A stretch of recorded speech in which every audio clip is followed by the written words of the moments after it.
video, I'm going to show you a couple of different ways to carry floats in your Fair Isle knitting. And I got the idea for this video because I recently put out a video called Weaving in Ends as You Go that shows kind of a unique method for weaving in ends behind the work without creating double or triple thick stitches. And I'll give you a link to that video here.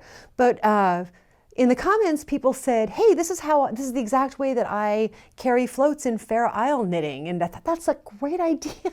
I had never thought of using that same technique for carrying floats. So in this video, I'm going to show you a couple of different ways to carry the floats in Fair Isle. And this video is brought to you by Knitter's Pride. I'm using their needles in this video. Specifically, I'm using their 16-inch Royale needles.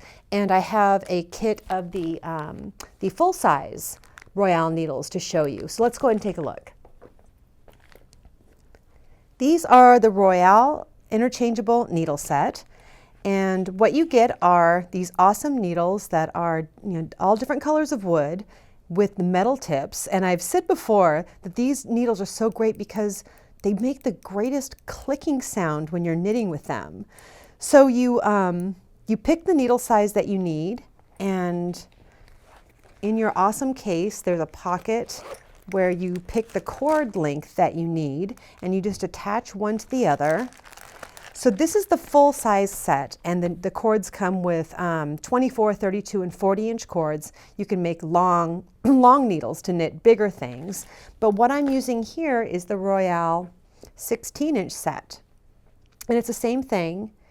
You use the key to attach your needle, the needle size you need, to the short cord, and then tighten it up.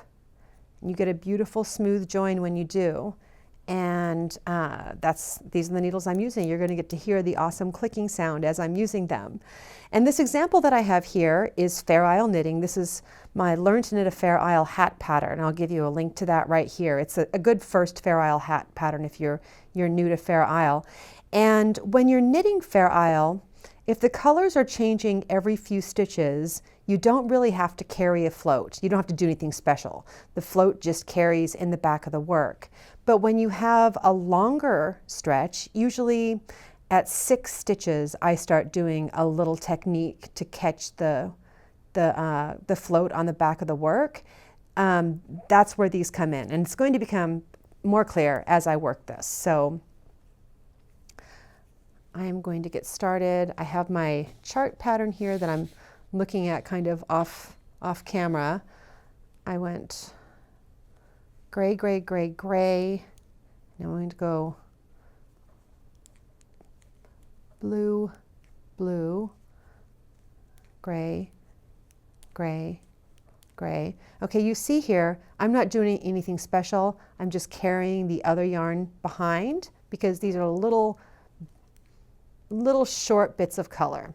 And now I've gotten up to the spot where I have 8 gray stitches, and a float across 8 gray stitches is really too long. It's there's a chance that it'll mess with the tension, that it'll get caught on something. So this is what I'm going to show you first. I'm going to knit up to, I'm going to knit 3 stitches because I did 4 last time. I knit 3 stitches. This is how I have always caught the floats in the back of the work. I think this is probably the way most people do it.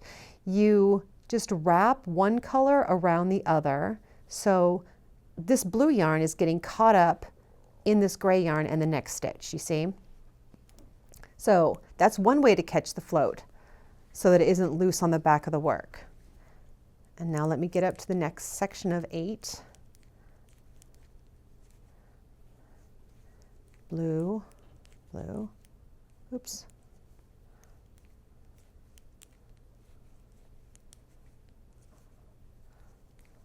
Okay, I'm back to the next section of 8 stitches. I'm going to show you this other way, the way that I learned, well, I knew how to do it, but I didn't realize that it would work for Fair Isle floats. Okay, if you watch the Weaving in the End video, you kind of already have the gist of it. So I'm going to put one color in each hand, which if you're already knitting Fair Isle this way, that is awesome. You're one step ahead. But it's just for 1 stitch. I only have to do it for 1 stitch. So if it's awkward, it's okay. It's just 1 stitch. I put the needle in, I pull the color that I'm carrying, which is over here in my left hand, forward over the work, over the needle, wrap that stitch and pull it through, and then pull it back. Now, it didn't seem like much, but when you look at the back of the work, that blue stitch was coming from here and it's caught up here. And when you knit the next stitch, it's really caught up. I'll show you that again.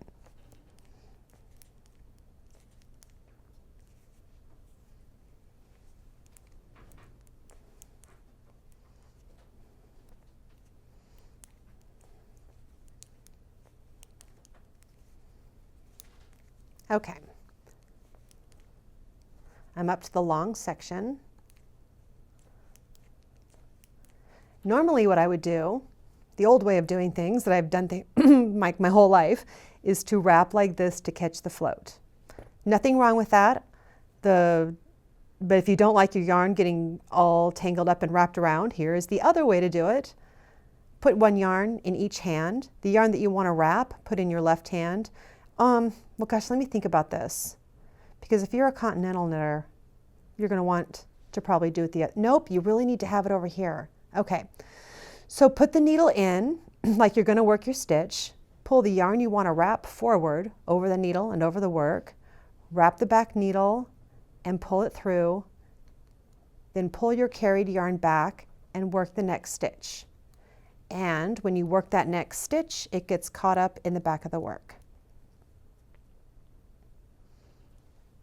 Isn't that awesome? I learned something from the comments that you're leaving, and I was able to put it into a video to share it with others. Thank you for that. I always read those comments, and I'm always very appreciative. All the information about everything you see in this video, including the hat pattern, the yarns I used, the Royale needles, it's all in the video description field or on my website. If you click the little eye in the upper right-hand corner, there'll be more information about the Royale 16-inch circulars and the full set circulars here. I hope that helps. Good luck.